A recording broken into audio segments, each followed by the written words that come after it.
Alhamdulillah teman-teman, Assalamualaikum warahmatullahi wabarakatuh. Pengumuman resmi Manufaktur 2 dan Servis 1 sudah keluar, diumumkan secara resmi oleh BP2MI, dan ada beberapa teman-teman yang harus diketahui. 10 kategori yang harus teman-teman ketahui bahwa di kelulusan gelombang 2 dan juga Servis 1 ini harus dibaca secara rinci.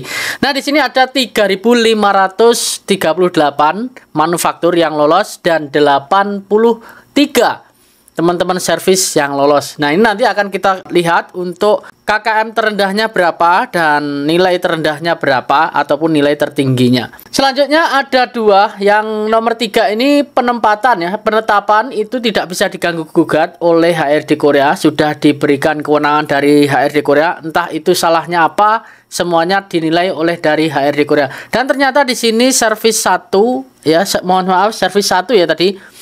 Servis 1 sudah ada pengguguran dan ternyata penilaiannya ada yang dikurangi untuk kuotanya. Entah ini ditempatkan di mana kesalahannya, namun di sini ada pengurangan dari kuota awal. Yang kuota awalnya 1 dan ternyata yang diluluskan 83 saja. Dan beda di manufaktur, untuk manufaktur sendiri ada tambahan kuota hanya 9 orang. 9 orang ya di sini ya. Karena di kuota awal sisa kuota dari 529 menjadi 3.538, artinya di sini ada 9 orang yang dinyatakan tambahan dari kuota awal 7.129.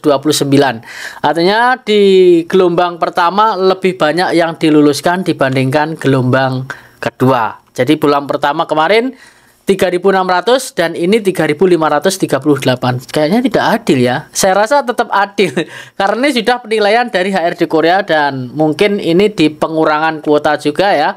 Karena di sini kalau dilihat dari pesertanya itu lebih banyak peserta di gelombang pertama. Jadi artinya di situ jauh lebih banyak kuotanya di gelombang pertama dibandingkan kuota gelombang kedua. Hanya peserta yang lulus ujian IPS topik umum sektor manufaktur gelombang 1, gelombang 2 dan servis 1 tahun 2004 yang memperoleh sertifikat kelulusan elektronik. Dan peserta yang dinyatakan lulus manufaktur gelombang 2 dan juga gelombang 1 dapat mengunduh ataupun download sertifikat. Nah, ini tunggu ya nih. Tanggal akses dan unduhnya sertifikat menunggu pengumuman lanjut dari BP2MI. Kita tunggu. Biasanya berapa bulan sih, Mas? Berapa minggu? Kurang lebih dari 2 minggu nanti bisa sudah download sertifikatnya. Dan kapan bisa sending, Mas? Kita tunggu, sabar ya. Jangan terburu-buru untuk sending. Persiapkan dirimu aja dan dokumennya juga dipersiapkan lagi, dan teman-teman menunggu sertifikat terlebih dahulu nanti buat paspor, atau bisa buat paspor terlebih dahulu kalau memang bisa. Tapi saya rasa harus ada rekomendasi dari AK1 ataupun dari sertifikat juga ya di sini ya.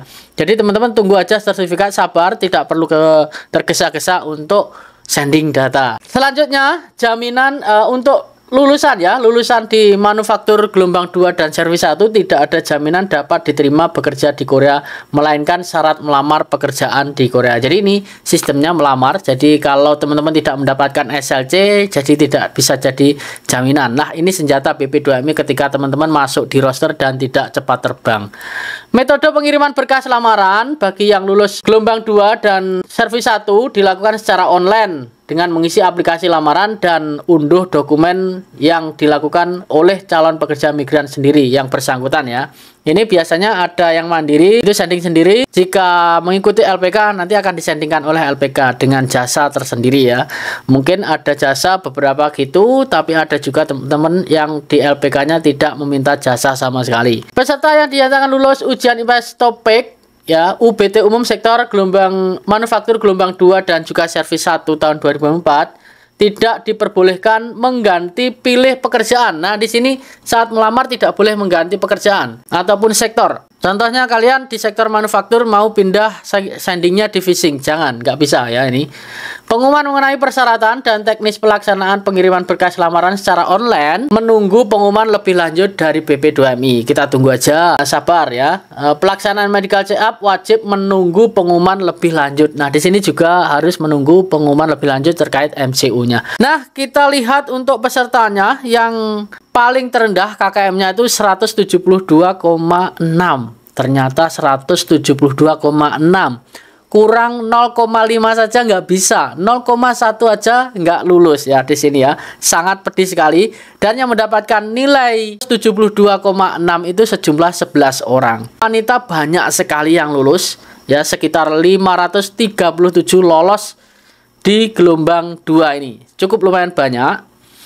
Dan yang mendapatkan nilai 199,2 itu adalah Mas Arianto Dedi. Hampir sempurna ini ya. Hampir sempurna. Jadi Mas Arianto Dedi ini ya, wah, ini benar-benar salut. Dari 46.000 ya, dari 46.000 siswa, mungkin ini bisa salah satunya siswa yang paling cerdas ya, karena nilainya tinggi sekali. Mungkin di gelombang 1 kemarin juga ada yang tinggi, lebih tinggi dari ini juga ada. Mungkin ya, tapi di sini saya melihat bisa mencapai 199,2 ini sudah cukup lumayan tinggi menurut saya nih. Selanjutnya servis 1 83 yang lolos, dan ternyata di situ ada 31 wanita dan 52 laki-laki. KKM terendahnya 125,45. Kenapa kok 4,45 Mas? Kenapa enggak 52,5 ya? 125,5 ataupun 125,2. Nah, di sini kita bisa lihat untuk nilainya servis sendiri kemarin sejumlah 2,25 untuk satu soalnya. Jadi kita bisa membedakan sendiri untuk terkait nilainya. Dan semua perbedaan nilai itu yang menentukan adalah BP2MI. Dan ada juga teman-teman yang menanyakan terkait skor original skill test itu bagaimana kok bisa mencapai 200.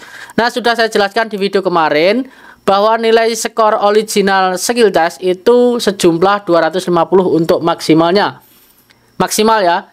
Di antaranya Jagisoge 100 dan fisik 50 dan juga keterampilan terkait pin dan juga ring ataupun baut itu 100. Jadi teman-teman di situ sudah terlihat bahwa kalau teman-teman mendapatkan nilai sempurna 250. Mas, kenapa sertifikat saya tidak dicantumkan ataupun tidak mendapatkan nilai? Itu nanti akan saya bahas di video selanjutnya. Nah, mungkin itu saja yang saya sampaikan. Jadi selamat buat teman-teman yang sudah lolos 3.538 dan 83 servis 1. Mudah-mudahan prosesnya lancar. Saya doakan sendingmu cepat disetujui dan masuk di roster, mendapatkan SLC, preliminary dan terbang, bisa merasakan pundi-pundi hasil di jerih payahmu. Dan satu lagi teman-teman, buat kalian yang memang sudah proses dan lulus ini, ingat, Korea tidak semuanya pekerjaan itu ringan ya. Korea tidak semua pekerjaan ringan, ada banyak pekerjaan yang sangat melelahkan dan berat. Jadi di sini bangun mentalmu supaya kalian sampai di Korea 1 minggu tidak minta pindah. Oke, camkan itu ya, karena kalian membawa nama negara kita, negara Indonesia, jadi wajib menjaga nama negara kita. Jika kalian 1 minggu, 2 minggu, 1 bulan sudah minta pindah, tercoreng nama negara kita. Jadi saran saya, perbanyak mentalmu dan siapkan benar-benar mentalmu sebelum kalian berangkat ke Korea. Semoga bermanfaat. Sampai ketemu lagi di video selanjutnya. Salam, kegagalan adalah kunci dari keberhasilan. Annyeonghaseyo.